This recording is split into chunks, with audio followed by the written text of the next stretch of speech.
now myself. Mm. Njenganawe umuntu ngeke uze esikoleni uyofundisa ungayena uthisha ungekho qualified. Yeah. So nami ke ngi-qualified to a certain level or to a certain extent I get ukuthi your point. ngikwazi ukwakha into ezithize. Mm. So thina sikwazi ukuthi sihlanganise amakhuba athize kwakheke umuntu, Like as a human a being, human being, yes. a Kwakheke spirit or umuntu it's a spirit. okay, Yeah, spirit. but isuke siwumuntu. Okay, Esikwazi uyakwazi communicate naso. communicate naso Okay. wena, yabona.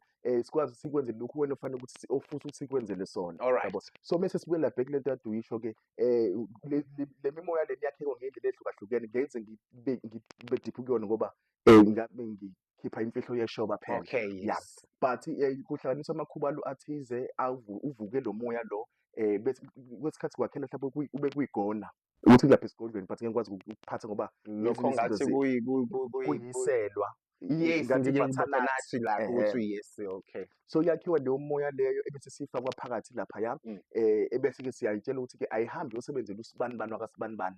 Uyabona nafu lento meyiphuma lekhame siyakha siyatshela ukuthi inemithetho yakhona ngoba abantu abaningi leminyango bayayithanda izinto kodwa bahlulwe imithetho. Athi umuntu angahamba uthatha into ethize kakuhamba ukuthi lento ayizange sangisebenzele ngoba awulandelanga imithetho. Okay. Yonke imithi inemithetho ngathi uyilimit emncane sithi mesithi qhubekeza phala uvula inhlanhla u7 days uyazila ucathi uzila utshwala uzila ukuthi yabo nalokho imithetho yakhona. Nalethi into lezi esithokujula ke nakhona ke mesiyakha siyayithetha ke wena muntu kanje